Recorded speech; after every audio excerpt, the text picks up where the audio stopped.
మంత్రివర్గ విస్తరణ అన్నాక అసంతృప్త రాగాలు చాలా కామన్. కర్ణాటకలో అవే రాగాలు వినిపించాయి. జనరల్ గా అయితే ముఖ్యమంత్రి స్థానంలో ఉండే నాయకులు భవిష్యత్తులో అవకాశాలు ఇస్తామని సముదాయిస్తారు.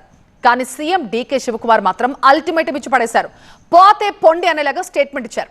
మంత్రులుగా ప్రమాణ స్వీకారం చేయబోయే వాళ్ళ లిస్ట్ వచ్చాక కర్ణాటక కాంగ్రెస్ లో అసంతృప్త జ్వాలలు ఎగిసిపడ్డాయి. వాళ్లతో మంత్రులుగా ప్రమాణ స్వీకారం చేయించాక ఇంకాస్త ఆద్యం పోసినట్టయింది. డీకే సిద్ధు వర్గాలు కలిసి కూర్చుని మాట్లాడుకున్న తర్వాతే లిస్టు ప్రకటించినప్పటికీ కన్నడ కాంగ్రెస్ లో మాత్రం అగ్గి రేగింది. ఎందుకు?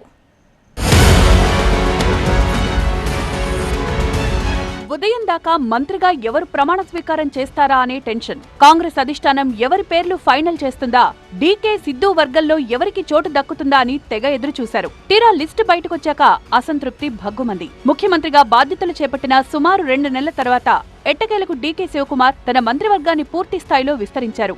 నెల రోజులుగా ఢిల్లీ చుట్టూ ప్రదక్షిణలు చేసి తమ మద్దతుదారులకు పదవులు దక్కించుకునేందుకు డీకే శివకుమార్, మాజీ సీఎం సిద్ధరామయ్య తీవ్ర కసరత్తు చేశారు. ఏఐసీసీ ప్రధాన కార్యదర్శి కేసీ వేణుగోపాల్ కొత్త మంత్రుల జాబితాను విడుదల చేయగా లోక్ భవనంలో గవర్నర్ థావర్ చంద్ గెహ్లోట్ నూతన మంత్రులతో ప్రమాణ స్వీకారం చేయించారు. అయితే ఈ ప్రమాణ స్వీకార కార్యక్రమం, మంత్రివర్గ కూర్పు పలు ఆసక్తికర పరిణామాలకు, రాజకీయ చర్చలకు దారితీసింది. ఈ విస్తరణలో మొత్తం 20 స్థానాలకు గాను 19 మందితోనే మంత్రులుగా ప్రమాణం చేయించారు. సోమవారం ఉదయం విడుదల చేసిన జాబితాలో మహిళా ఎమ్మెల్యే గాయత్రి శాంతగౌడ పేరు ఉన్నా సరే చివరి నిమిషంలో ప్రమాణ స్వీకారం చేయలేదు.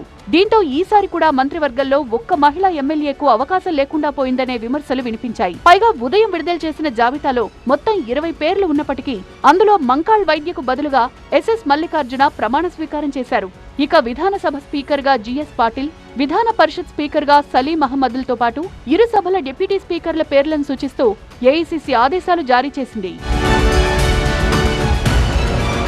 ఈ విస్తరణ ఎపిసోడ్ కర్ణాటక కాంగ్రెస్ ను కుదిపేసింది. దాదాపు 20 మందికి పైగా సీనియర్ నేతలకు ఈసారి మంత్రి పదవులు దక్కకపోవడంతో కాంగ్రెస్ శిబిరంలో అసంతృప్తి కట్టలు తెంచుకుంది. పదవి దక్కలేదనే తీవ్ర ఆవేదనతో సీనియర్ నేత యశ్వంతరాయగౌడ పాటిల్ ఎమ్మెల్యే పదవికి రాజీనామా చేశారు.